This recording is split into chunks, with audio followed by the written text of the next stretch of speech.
such sights to show you.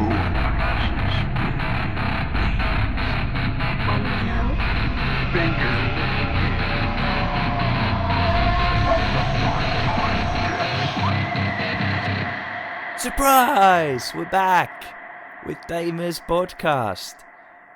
Immediately kind of like breaking our promise of doing episodes every 2 weeks again after the summer. But I take full blame for that, and I'm indeed Axel Spencer, once again joined with the usual Adam Lewis. Yes. The unusual Adam We haven't Lewis. gone yet. Pardon? The unusual Adam Lewis, rather than the unusual. Yeah. Yeah.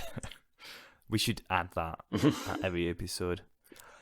And today is a remarkable occasion because this is our 10th episode. Somehow. Yeah. I mean, it's all just pretty much the whole point of this is so we can talk about... We have an excuse to talk about horror films. So it's fun. It's been fun. And hopefully no one's been bored to death so far. Yeah. And you certainly won't be bored to death if you watch this week's film, because we're talking about the very, very horror classic, The Texas Chainsaw Massacre by Tobe Hooper from 1975, if I'm not wrong. 4. Close. Is it 4? Yeah. Mind you, which Texas Chainsaw Massacre are we talking about? Are we talking about the one in, like, is it 2013? We're talking about the one that came... before the prequels, before the sequels, before the reboots, remakes, pre-boots and... We're not talking about makes. the horror comedy film Texas Chainsaw Massacre 2. Yeah. I mean, that... Which is the one I've watched, so if you've not watched that, we've really confused each other. Shit. I mean, I watched the Rob Zombie one. No way, that's Halloween. I mean, this franchise is messy. It's so messy. Oh, it's typical America, isn't it? They go, that's really good, let's make more of that. And then everyone goes, this is shit, and they keep making more of it. Yeah, it's, they've rebooted it, I think, at least twice, maybe 3 times. I think there's another one coming out this year. Since 2000. That's what I was thinking. It's called Leatherface, isn't it? Yeah, but isn't there already one called Leatherface? Let me Google this. Yeah, there's a 2017 one called Leatherface. Yeah, so is this Leatherface 2? No, this is called... Oh, no, excuse me. It's called Texas Chainsaw Massacre.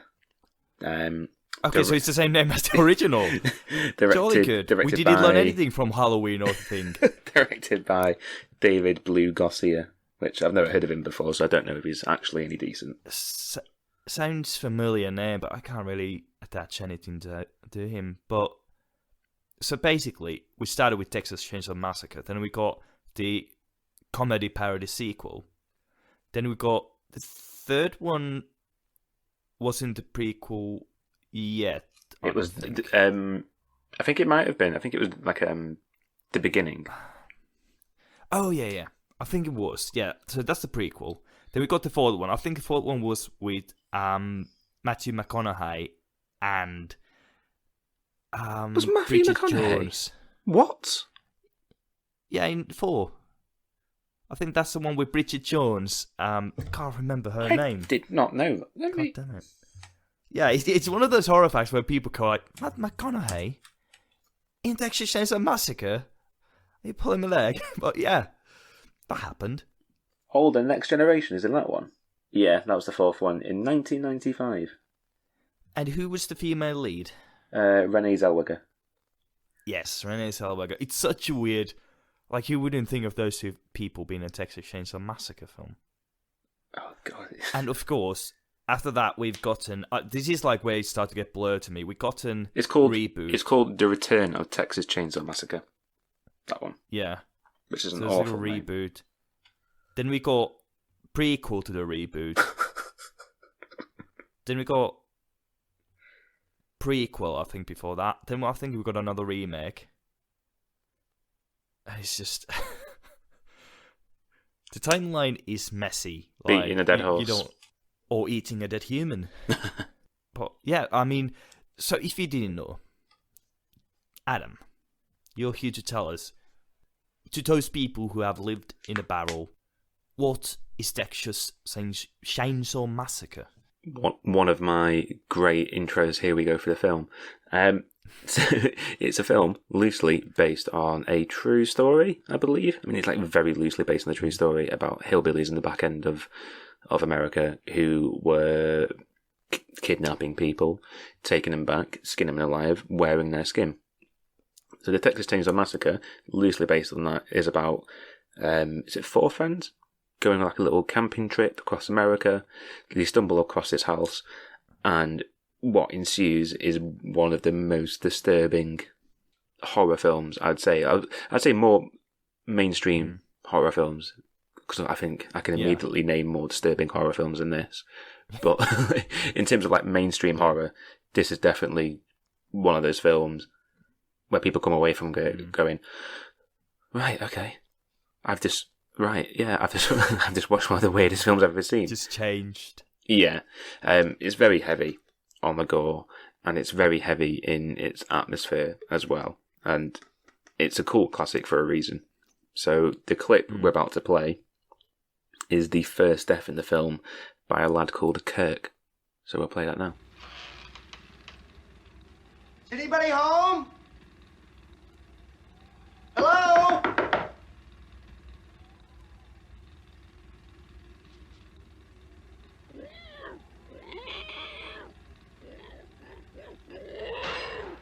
Hey, Pam.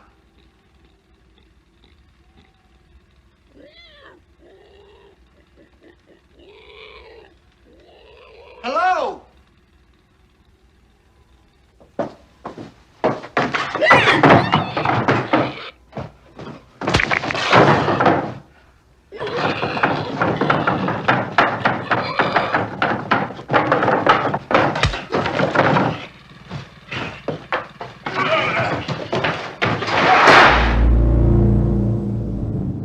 Unbelievable. It's like I was there. You were really in it. Like, you felt like you were Kirk. Yeah. Yeah. Absolutely getting smashed in the head by a hammer. But it's become such a pop culture phenomenon. It was massive hit. It was, like, at the time, the highest grossing independent horror film of all time. And it held that record for a whopping 4 years until Halloween came around, and held that record for 20 years, more than 20 years. And then was it beaten by Paranormal Activity, was it?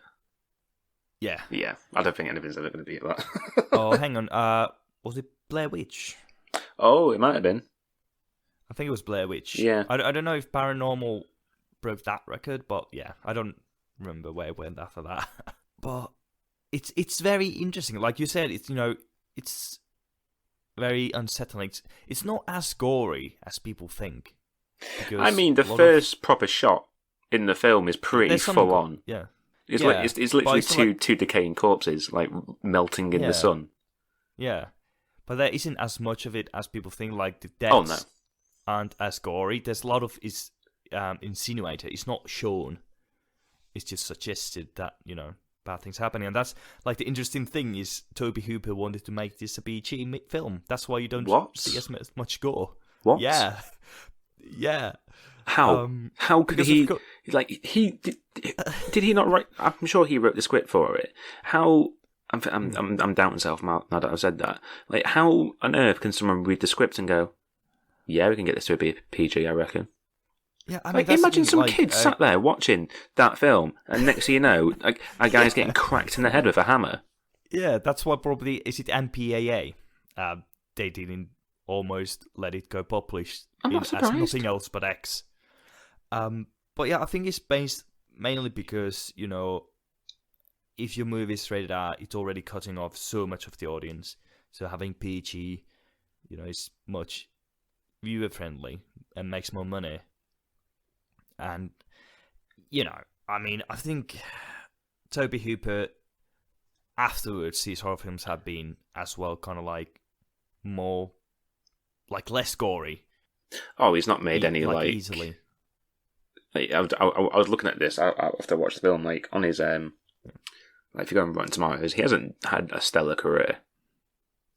No. I Like, think he's prominent, but not his movies aren't the best I've seen. no. I mean, look, just like quickly looking at like on some of the Rotten Tomatoes, I get the sense he was more of a TV person than a film person. Yeah. Because on And I Rotten think he's, Tomatoes, his TV stuff is like meant to, by the looks of it, all really good. And then you look at his films, Yeah. and he's got like Poltergeist, Texas Chainsaw Massacre, and then that's it.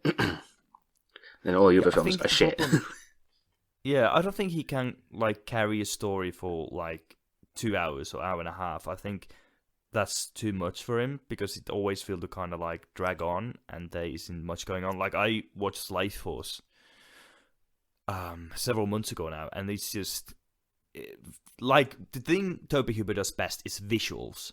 Like when he does visual storytelling or just plain looking cool, that he can nail in all of his movies. But Life Force was such a dull movie. I just very disappointed.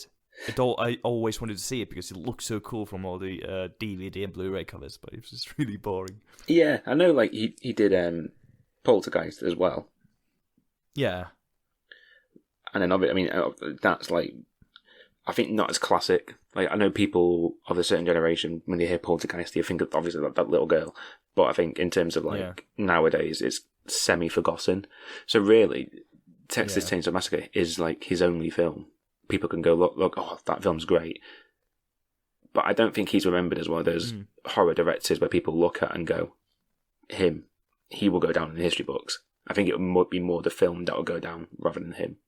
yeah, and it's a shame because like he did a tremendous job with Chainsaw Massacre because it's such a like film that knows what it is, and it just carries on, you know, the style and the tone and the themes like throughout. And it just works so well. Like, I was disappointed when I saw Poltergeist because I always heard people going on about it, and then it was just, you know, it has great moments. But overall, it was just kind of... I can't remember too much about it. I think I've watched it like once, a couple of years ago, but other than that, I can't remember too much. One of the things I was thinking of with Texas Chainsaw Massacre, I think the editors play a bigger part than the director in this, because the editing in certain moments is brilliant. Yeah, I mean that dinner scene when she's tied to the chair is insanely good, and there are just certain moments where you just know when to cut, bring it back, and there's like quick edits when shit's going bad. They are so good, and I don't feel like that was. Is it Toby, or it's not spelled like a proper Toby way? No, it's like Tobe. Yeah, Well, I say Toby. Yeah, so I hope I'm not wrong. let's call him Toby. Yeah, it's just to me, it kind of seems like it was one of those films that was made in the editing room, which I know kind of sounds stupid considering that is how films are made. Yeah, but I mean, go on. Yeah, like Star Wars was made in an editing room. Like original cut and everything with George Lucas was absolute shit, wasn't it? Oh, well, I can imagine. Yeah, like I watched this, like I don't know, if it's just a video or documentary, just going on about how, you know, fucked it was, and how like nobody liked it. Everyone was like, just burn to real, just throw it away, and then it was saved in the edit. And, you know, went on to become one of the biggest phenomenons in the world. And, you know, George Lucas has never directed anything good, in my opinion. And I know people are going to hate me for that. And if people like George Lucas, go ahead. Have you ever watched American Graffiti? Not. I'm just going to say no. It's really if good. If I have, I don't remember it. Like, brief rant about George Lucas. Yes, I agree with you. I don't think his films are very good. But his early passion before like wanting to get into films was cars, and he originally was going to take over. I think his dad owned like a car mechanic shop, and he was going to take over that. And American Right. Graffiti is very heavy in within how it kind of shows off cars, and you can see in the film that he knows his shit about cars, and it comes across really well in the film. Wow. And it's also why, for my money, the best bit in all of the Star Wars films is the pod racing scene, because he knows how to shoot a good race. Yeah, that's true. Run over. Yeah. But that's like the thing with Texas Chainsaw Massacre is there isn't much of a story. There isn't like very deep analysis of themes. Oh no. It's very, I'd say it's very documentary like, just by how raw it is. Oh, definitely. I mean, that first death where Kurt gets his head cracked in by a hammer and you see his body flailing on the floor. It's a brutal moment. Like it's. Oh yeah. To me, like completely out of nowhere. There's no build up. Oh, none whatsoever. No, like you know something bad's going to happen, but then you don't know that's going to happen. Yeah, it's like you've been accustomed to think, okay, someone's going to be lurking in the shadows. We got to, well, probably not then as much, but nowadays you always know there's a monster POV. He's looking at the victims, and there's like music is building up, and there's like lights are dimming, but there's like none of that. He goes in, stumbles on his feet, smacked in the head with a hammer. And then, like... That's that. Yeah. For me, I know you're saying, like, it's not a very gory film. For me, what makes it gory is how visceral it is. Oh, yeah. Visceral, I'd certainly say, yeah, that's... Yeah. Just that moment where you like, there's no real, like, sound... editing or like sound design, I don't know which one you'd call it, because when he gets hit on the head there's no clunk. Like if it was another film you would hear like a thud. Whereas in this, like, a lot of the sound kind of feels like a lot more organic. And considering where the camera's positioned, if someone did get hit across the head with a hammer like that, you probably wouldn't hear it. But then that's the thing. Yeah, go on. No, go on. You finish. It's one of the best sound designs in any horror film. In this film, I think, because it's works so well in its favor with how raw it is. Yeah. There's no excess sound effects. There's no actual music. The score has no music. It just sounds of a slaughterhouse. Yeah, there's that very like ominous drone to it, isn't there? There's no. Yeah. It's just like very metallic and very bearing. It's very. I think that it's like metal sheets sliding on top of each other and And echoing. I think that comes across really well in like the first minute of the film, where it's just pitch black. You're hearing people taking pictures, and then you'll just see like flashes of like a decaying body, but it's accompanied by that, like, I don't know whether I'll call it score for the lack of like that in absence of another word, but it's very much like, to me, that makes the film as well. It's the editing and that score. Absolutely. And it's interesting because like there was one professional actor in this whole film. And let me guess, because I didn't know that. All right. So the only professional actor, I'm guessing it's going to be the guy in the suit wearing Leatherface. You mean Leatherface? Oh no, the Grandpa. Or oh no, Leatherface himself. Leatherface himself. Yeah. No. Oh no.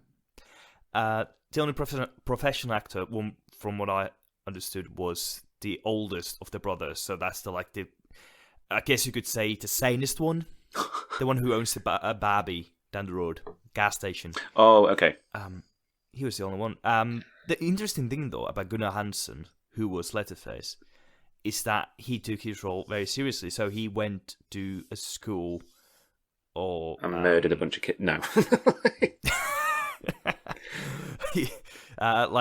I think you'd say like special needs school or something, like for mentally handicapped, and he studied the kids, like how they would talk and how they would act and behave.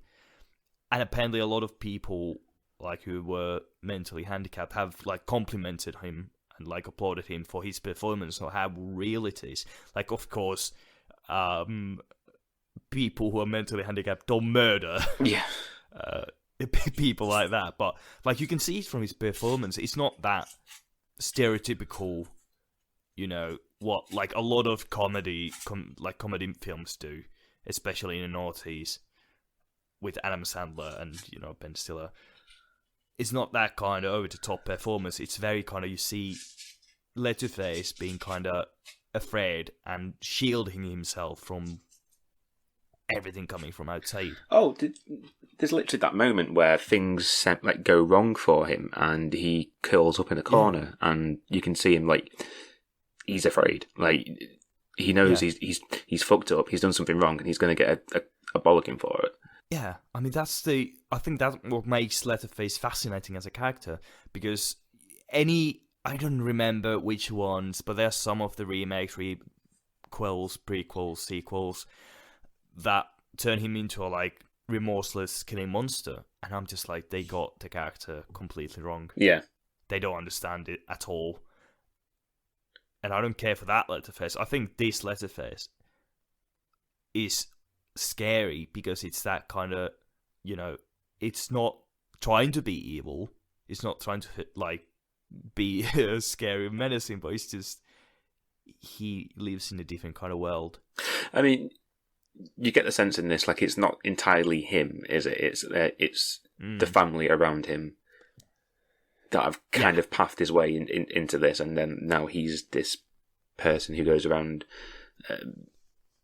killing people and chopping them up so he can feed them to his cannibal family. But yeah, I didn't know. Like, I just assumed like he'd be borderline, like, well, at least professional, because I think. Am I right in saying this, that the chainsaw is like a proper chainsaw on set? Like, it's not. I think so, but I think they've taken the chain off. That's usually what they do in these. Yeah, that's what I was thinking. But there's like some scenes where he. Yeah, some scenes.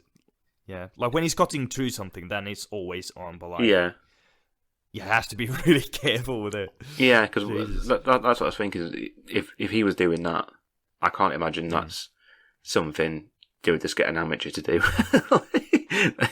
I would like to think there'd be a lot of trust in that person if he's going to be wielding a chainsaw all day. Yeah, I mean, he just had to train with the chainsaw. Like, don't care about actor, experience. Just know how to wield a chainsaw. Be careful. But it's also like the hitchhiker.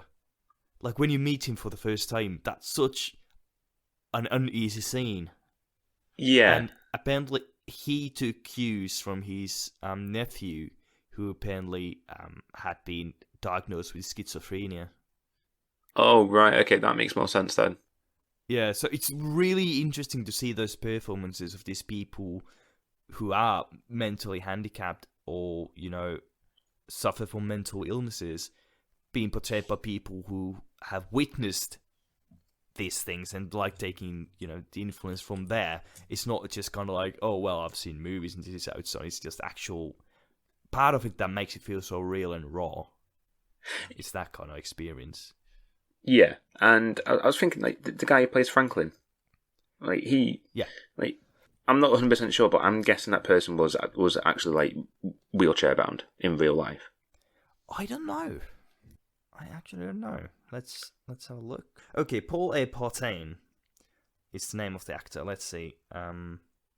He's been in a lot of films though. Well, not a lot, but some films. I'm gonna Google him. That's what I'm doing now, just to try and find if he isn't like. Here you go. Was Paul A. Partain disabled? It doesn't even fucking tell me when you put that in. I mean, I can't find a single picture that would answer this. I don't. There's a picture of him sitting on a chair. I know. That's what's leading me to believe that he is. But like, just reading like his Wikipedia quickly. Yeah. But I don't think he is, because it says that he was he served in the U.S. Navy in the Vietnam War, and that was in. All right. And then he worked at a manufacturing plant during the day in 1972, and then he got the role in a film in 1974. So I'm going on the assumption not. which is semi-disappointing because I was thinking that this is the first time in a horror film where I've seen like a disabled person, or that I can actively think of.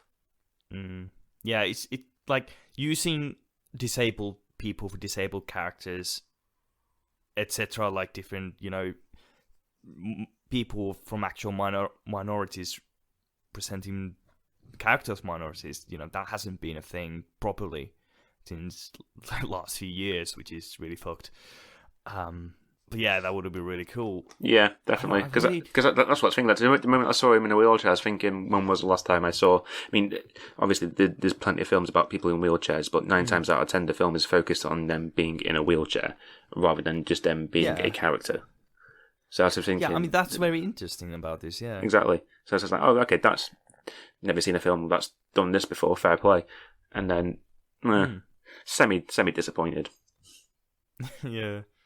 But like points to 10 for like writing in a disabled character, because that's really rare. Yeah. Even if it was portrayed by a actor who wasn't disabled. And even then, like, he's not a disabled character that's played for laughs either. Yeah. Absolutely. I mean, he might have much of a gender, though. No one does in the film. Yeah. It's kind of like aimless. In a way, like actors they do nothing.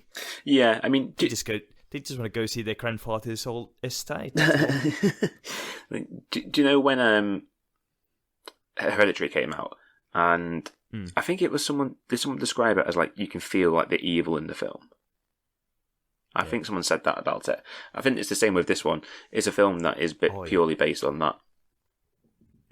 Because absolutely. Like you said, there's no plot to it. There's no overarching story. It's just people camping and they stumble across a house and they all get murdered, apart from one person who's severely fucked up. So yeah, to me, like, it does very much seem like someone's read a story and gone, or read like a news article and gone, that would be an interesting film. Yeah, I mean that is like what makes it so documentary. Like also like at that time in 1970s. Having that, it is based on a true story at the beginning was, brilliant marketing ploy. And as far as I can tell, it's not based on any real story. Like, the it's only, loosely. Most reference I found it being based on is Ed Gein. Was the, murdered a few people and was a... he had like house ornaments with like people's fingers on it, and then the couch would be made from their skin. Yeah, it's more. I think it was like very loosely based on that, and they just took it and ramped it up like in terms of like how an American film you'd expect. Yeah, and that's like part of the scary thing because it takes place in a country where people don't really go that often. It's like big city people going to a country, that's their idea of it now.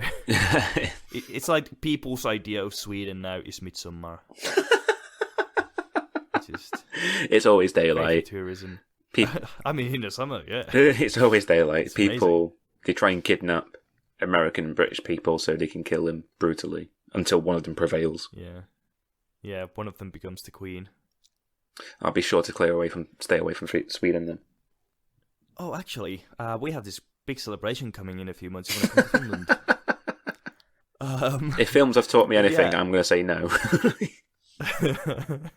Oh, it's only in the northern part of Lapland where there's nothing for 100 miles any direction. It'll be fine. Thinking going back to that idea of having this based on true story, it just doesn't work anymore. It's just it's such a to some extent, if it's actually based on a true story, sure, but having any film that isn't do that, it's kind of pointless because people can in 5 seconds go to Google and be like, "Oh, is this a true story?" and Google goes, "No." It's no. Yeah, don't get me wrong. Pointless. There's that. I mean, I think some films use it to their advantage. I mean, do you know Chris Morris, the guy who did 4 Lines?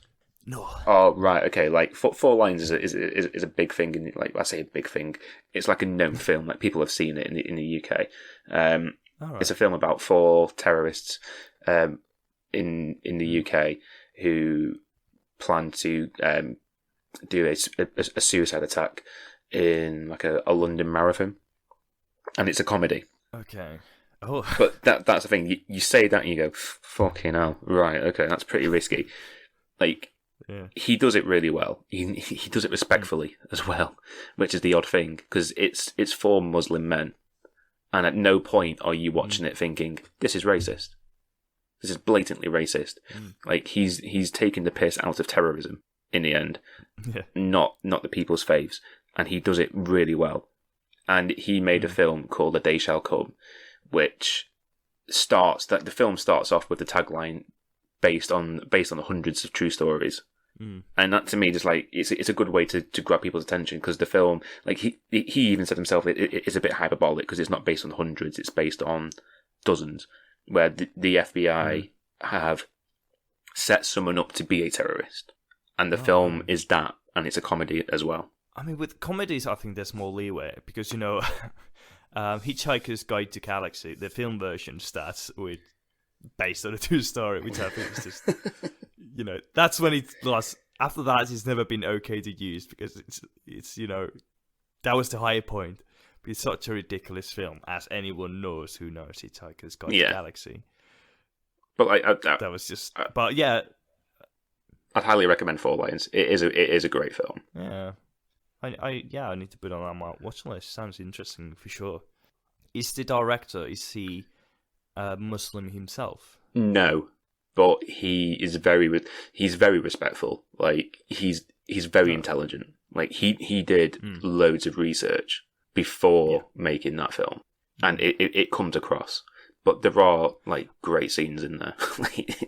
It's very dry British humour, and like the first 5 minutes is a guy holding a toy AK-47 trying to do like, one of those terrorist videos where they're like trying to do their demands, and then people are going like, what's that? Like people in the back are watching him going, what the fuck are you holding now? He goes, this is my AK, innit? He goes, it's a fucking toy, put it down. He goes, no, it's my AK. He goes, it's a toy, it's too small for your hands. He goes, my hands make it look bigger, innit? Like, it's a very smart film. Well, I say smart, it's a very good film that has very respectfully and very intelligently dealt with the subjects it's dealing with. Back to Leatherface.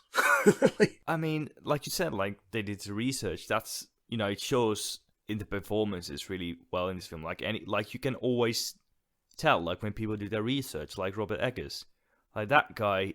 I think research is just his whole personality.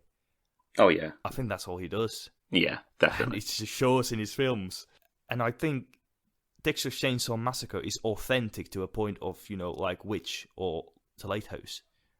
It feels like you're kind of there because it doesn't feel like a set. The characters don't feel like actors. It all feels very real. Yeah, definitely. I mean, the last 10 minutes of the film where Leatherface is chasing Sally, and then you see at the end she's just covered in blood.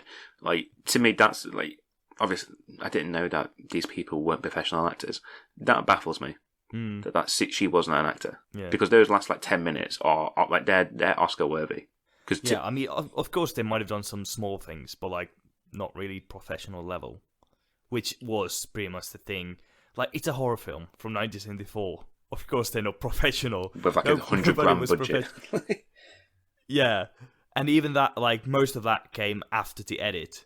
It's nobody was professional at that point. I think, like, I don't know about the crew then.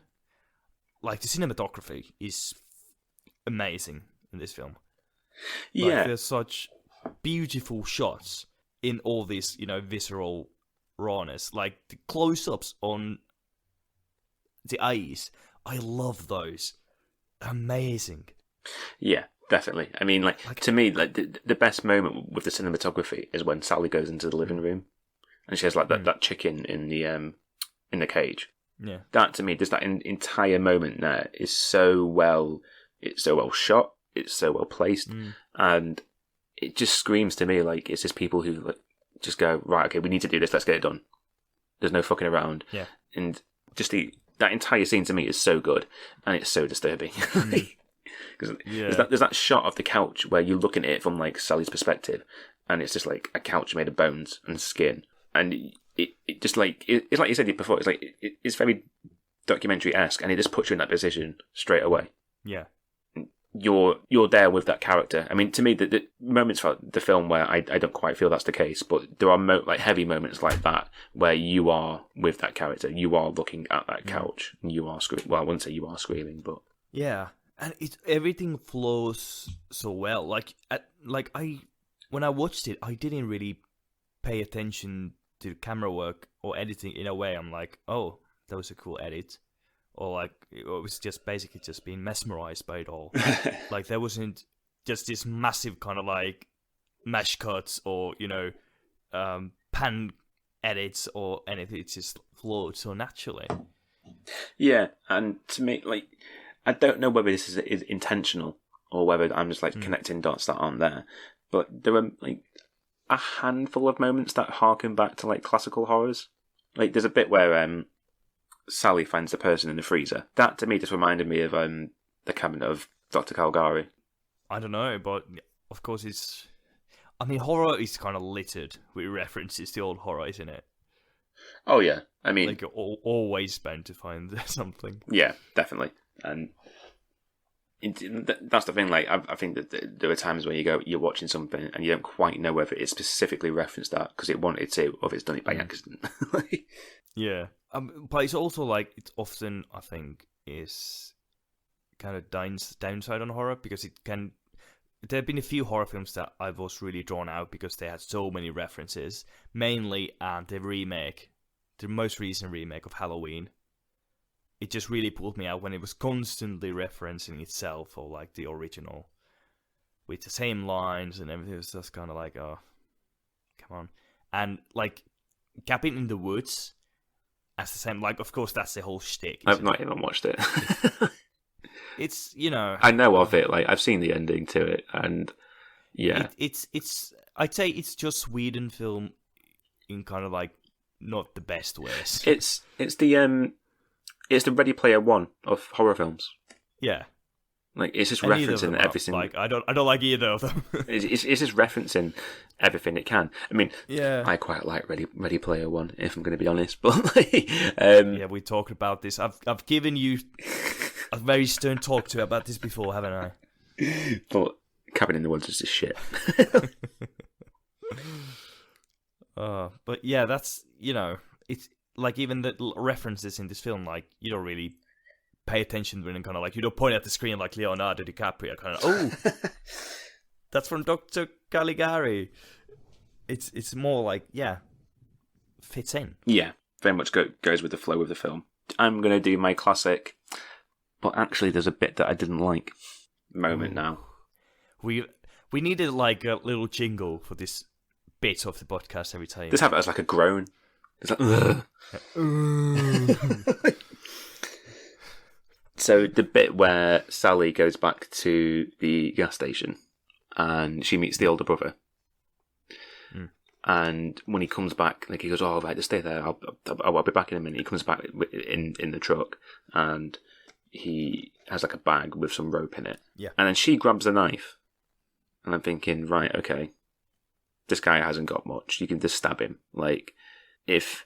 Like there was that thing a couple of years ago. Well, I say a couple of years ago. It was a while ago where a guy was like, "If a guy has a knife on you, run because you will get stabbed." Yeah. And she has a knife. This guy's walking towards her, and he picks up a broom brush and just pats it out of her hand, and then just like attacks her with this brush. And it's just like, right, okay. Like to me, that almost felt like a comedy. I mean, that's the thing. Like, there's a lot of dark humor in this film. That's like how it's originally written. Like I always find like the sucking of the blood by the great grandpa, whatever. That's like just so like how would I say, funny, but I feel like I shouldn't laugh at it. It's very sort of like it's just creepy, that moment for me. Like it almost felt like a bit of a ritual to them where they've got someone. Yeah. Kind of like, this is what we do when we get someone. But the way she just gets like beaten down with a brush. Yeah. She's just like in a corner, and this guy's just like patting her on her head with a brush. Because it's what you were saying before. Like she's not professional, and it kind of feels like he didn't want to go to town on her with this brush. He was just there going, "Oh, I'm sorry, pat." Oh no, I'm sorry, Pat. Yeah, I just think it's very. I love that bit. It's just so funny, and I see it as kind of like it's so unceremoniously, goes down that which plays into the realness and rawness of the film. Like, there's no like big knife fight. It's just like pats it down with a broom. That's it. It's just like It did the opposite for me. Take Like, us it completely took me out. Yeah, but yeah, that is like there's a lot of dark humor in this. Like, that's what became really Toby Hooper's premise for Texas Chainsaw 2. I'm surprised that That's- got lit. That got the green light on it. I don't get how someone can walk into a meeting to pitch the sequel to Texas Chainsaw Massacre and go, right guys, we're gonna make a comedy. I mean, that's the thing. Like, it came after Toby Hooper made Poltergeist with Steven Spielberg, so he was a big name. So it's like probably like, oh yeah, another Texas Chainsaw Massacre. You just do what you want, like throw money at him. And I'm just glad they let him do that, because given how horror sequels usually go, the producers like, yeah, more of the same, please. I mean, just look at Friday the 13th. Yeah. There's pretty much as much variety in that franchise as there is, Lamborghinis in my carriage. I'm not sure that analogy works. It works perfectly. I'm Stop it. gonna pick apart your analogy now, and we're gonna spend the next hour picking apart your analogy. Oh, bollocks. This is what the podcast has become. Like, screw the horror films. It's gonna be me going to town on people's metaphors. Like, yeah, I mean, I just don't get how someone, like, the greatest pitch meeting I've ever heard, like film pitch, is James Cameron pitching the sequel to Alien, where he walks into a boardroom. He had nothing on him. He didn't even have any paper to show his designs. He didn't have like any kind of he didn't have anything prepped.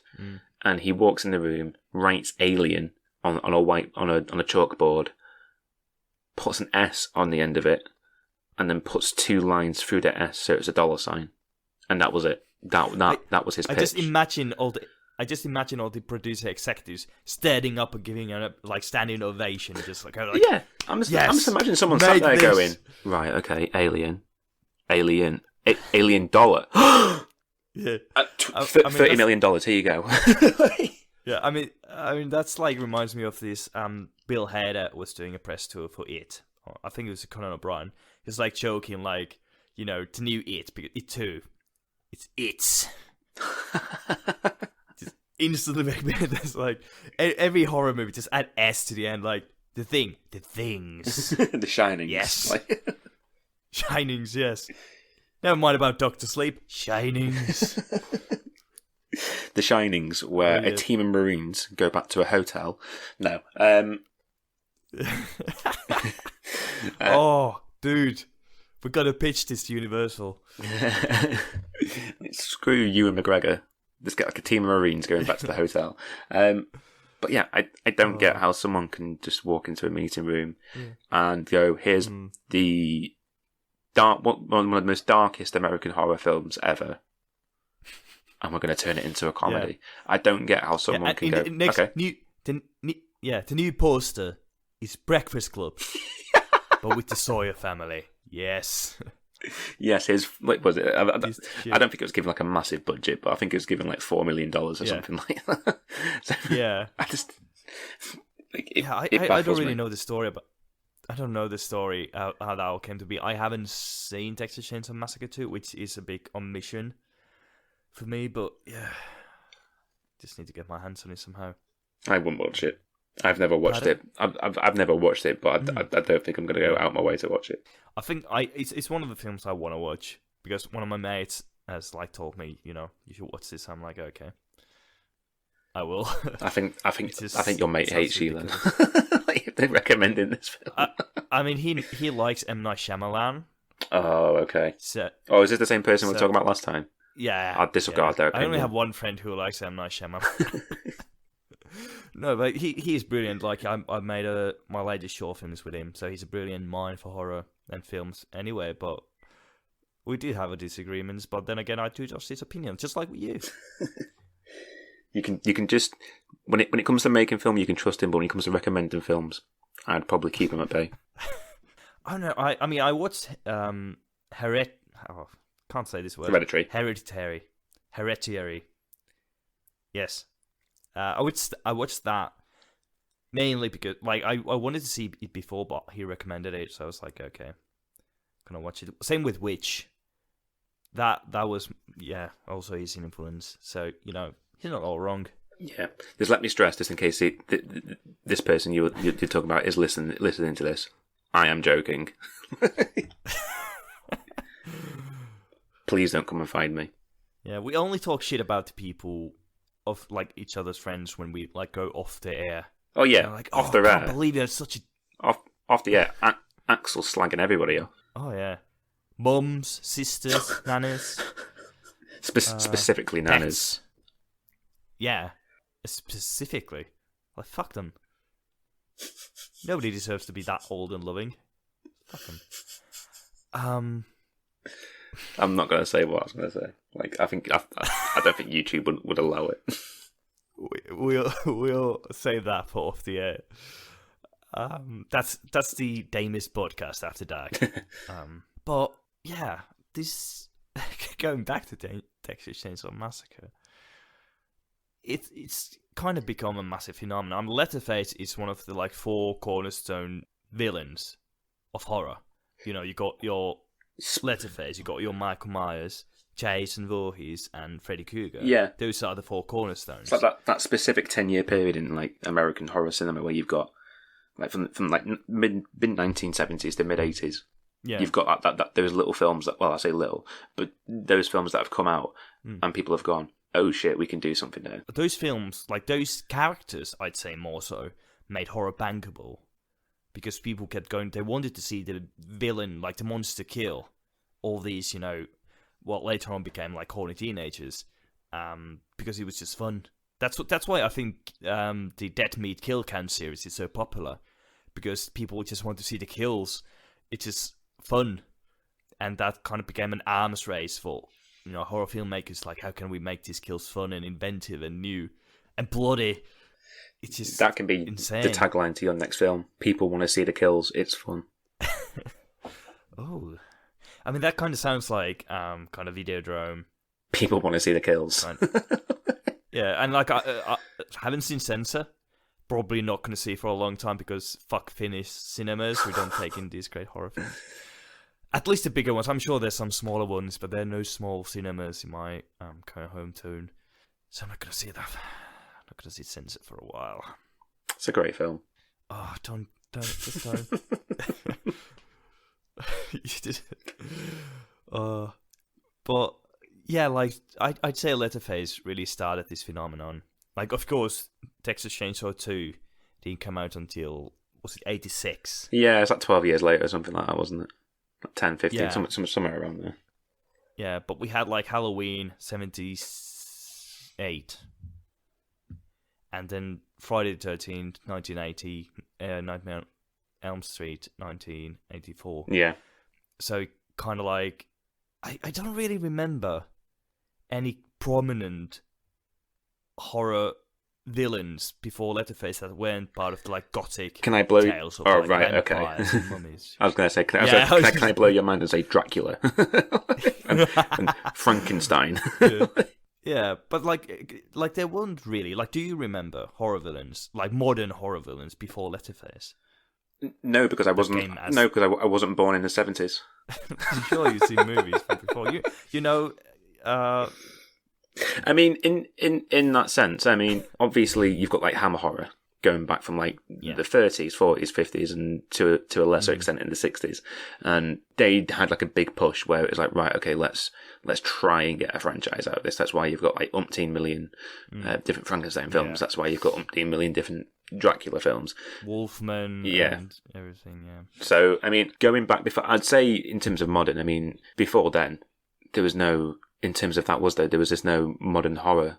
You had like alluded to it. I mean, you had Cat People, which I haven't seen. I've heard mixed things, but I've seen the 80s version, '82, I think. Oh no! I've not seen that. I've not seen either of them. Yeah. But before that, it was very much gothic horror, wasn't it? I mean, I think you'd be hard surprised to find a film that wasn't gothic. I mean, you've got Freaks, which is in the 30s, I think, where it's like that film would not fly today. Yeah. I mean, until Psycho, there were the two horrors that existed was gothic horror and sci-fi horror. So you had your, aliens and tall, women, and then you had your Draculas.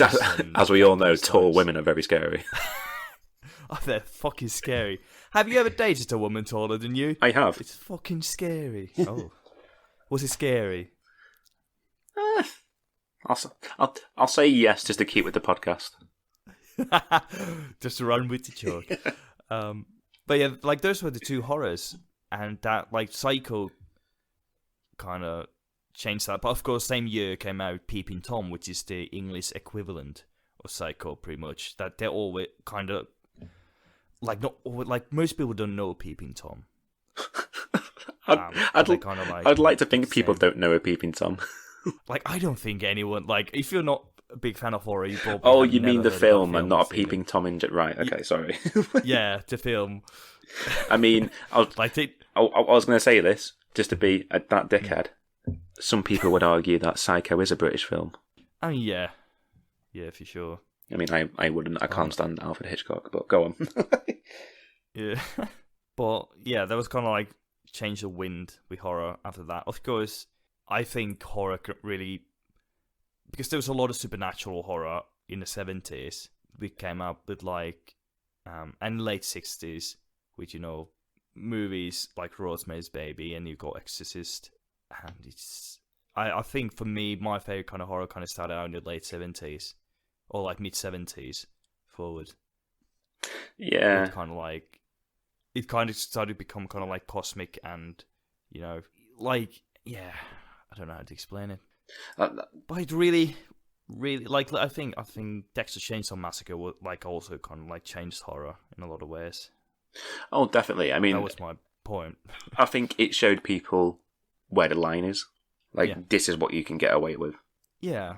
Because we got a lot of like torture porn in like noughties, and which like I think Saw really ignited that, but it was kind of like started like spark with Texas Chainsaw Massacre and Hellraiser, and it's just like whenever you have a film that kind of advertises itself, it's like thoughtful about how we consume violence in films like Martyrs. I know people are martyrs, but I couldn't give a shit about that film. It's just gore. I don't care about any of the characters. I don't care about the story. It's so thin. It's just gore. I mean, I was going to say this. I mean, bringing it back to Censor, which you haven't seen yet. Yeah. like Censor and Videodrome would be like a good double bill. Oh yeah, because they're both films about how society looks at horror films and looks at gory horror films in general. And even with Videodrome's faults that mainly lie with James Woods, I think it's a brilliant example of kind of like the view on violence by society. Like it's not overly constantly like overly gross or violent. There's very overplayed violence, but it's very cartoonish, I'd say. Oh yeah, it's very and surreal. It's very exaggerative. I can't say that word. Like it's very I can't remember when Videodrome came. I think that was in the 80s, was it? 83, I think. So like, I would go as far to say if Texas Chainsaw Massacre hadn't come out, you wouldn't have gotten Videodrome. I know that's like maybe like a too big a thing to say, but it's like I said, I think that film came out in Texas Chainsaw Massacre. People saw it. Lots of people saw it. Yeah. And then I think lots of studios, specifically in America, were going, right, okay, that's what we can get away with. We now have that line in the sand where audience will accept it. Obviously, some people looked at that film and it's gross, we don't want to watch this. But I think you're going to get that with any film that has a bit of blood in it. And or even a film, any film with violence in it. But it was that line in the sand that cinema needed. Yeah. Where we can get away with this, people will accept it. And then from there, you've had films like Videodrome, like even bringing it into modern context. I mean, you probably wouldn't have had Human Centipede. I mean, Human Centipede is not a great film. Don't get me wrong. I'm not here going, what a film. But that film wouldn't. What a misunderstood masterpiece. But that film wouldn't have existed. It's like you're saying, like probably Saw wouldn't have existed. The amount of absolutely. gore you get in that. I mean, I think it really goes from like Texas Chainsaw, Hellraiser, and then like Saw. I think that's kind of like leaping from one to another, like influence each other. I think. I don't know. I can't speak for James Wan or Clive Barker, but that's how I see it. Yeah, I mean, like even with James Wan, like obviously he made Saw, and then he went right. Okay, now I want to make a horror film that has no blood in it, and he made Insidious. Yeah, I mean that man knows how to switch genres, because apparently, this is also in very good segue. I know, like I planned that. I'm not gonna lie. Like the moment you were talking about James Wan, I was like, I can fucking do this. Yep, yeah. Apparently, his new film, *Malignant*, is very inspired by the giallo genre, and that is what we will be talking about next time. What film isn't inspired by giallo? I mean, a bit of red in there, and everyone goes, ooh, Suspiria, giallo, ooh. This is like, it's like whenever it's a little bit colour, it's like, ooh, Italian. Yeah, but it's like giallo is just for me the uneasiness. Like you just can't put your finger on it; just feels uneasy, and it's kind of like the gore. Though the violence is kind of romanticized in certain ways, it's very difficult to explain, and there's like mystery element to it. And that's what giallo always been like. There's a mystery, like crime element to giallo, which makes Suspiria technically not the most giallo, but it's still giallo. Giallo. I'm just gonna say it just to keep. Giallo, but like all slashers, I think are inspired. If it weren't for giallo, I'm going to say so much, there would be no slasher. There'd be no like American slasher film. Oh no, I mean, at least not. We wouldn't have gotten it as soon or in the way we did, because we got the giallo for that. I mean, there probably wouldn't be many horror films without those Italian, like your Argento and giallo. Probably. Yeah, Lamberto Bava is another one I know. I'd like to name drop more giallo directors, but I really can't remember their names. Could argue Peter Strickland. Oh yeah, famous giallo director, and James Wan now as well. Bringing it back full circle. Absolutely. So, out of 10 skin lamps, how many skin lamps out of 10 would you give this? I was really wondering whether you're going to be really basic with that and say chainsaws. Chainsaw. Yeah, I do want to. Yeah, I know. I could tell you were thinking about it. Do you know, bit with the brush, if it wasn't for that, I'd probably give it a 9, but I'm going to give it an 8. Yeah. I mean, I do agree. I'd go with 8. Yeah. Like, if it just wasn't for that one scene, one stupid little scene. Yeah. Like, what this film has is very neatly packed, and it works so well. Like, it doesn't, like, apart from maybe that scene, nothing feels like out of place or too much, or it's just all very nicely packed. But it's kind of like, I do like movies with stories. I'm gonna miss that in this. And there's no emotional attachments really, apart from like we've not talked about the last 10 seconds of this film. The most iconic shot in horror. One of the most iconic shots. That to me, like, I can remember from what I read about it, he was, I can't remember the guy who played Leatherface, but he said he was just so exhausted. Was yeah. He was so exhausted. He was like dehydrated, and he just flipped out pretty much and started dancing with a chainsaw. And that spur of the moment thing has now become one of the greatest shots in horror. One of the most iconic and borrowed imagery in all of popular culture. Yeah. Specifically in The Simpsons Treehouse of Horrors. Yeah. And as we know, everything that's on Simpsons is worldwide, global sensation. But yeah, I think that brings us to the end of this Chainsaw Massacre. 8 skin lamps out of 10, and next week we'll be talking about James Wan's new movie, Malignant. Are we which I'm keeping really track of these excited. scores? I haven't marked them anywhere. We should go back and listen to them and keep a track of them. Yeah, I could do that. Just listen to the last minute of the podcast. There you go. So yeah, all I guess it left to say is sleep tight, and remember check your bed underneath your bed for any excess chainsaws. Don't go into people's houses. Oh, don't do that. Don't do that. They'll Don't. whack you with a hammer. Yeah, it's a bad idea. Unless you're in America, they'll fucking shoot you. I know. Right. That film could have been over so much more quickly if you just had a gun. Yeah. I mean, it would be much less eventful. It's kind of like Don't Breathe, but not as dragged out. I've not watched Don't Breathe, so I don't get that. On these words, see you next time. Cheers, guys.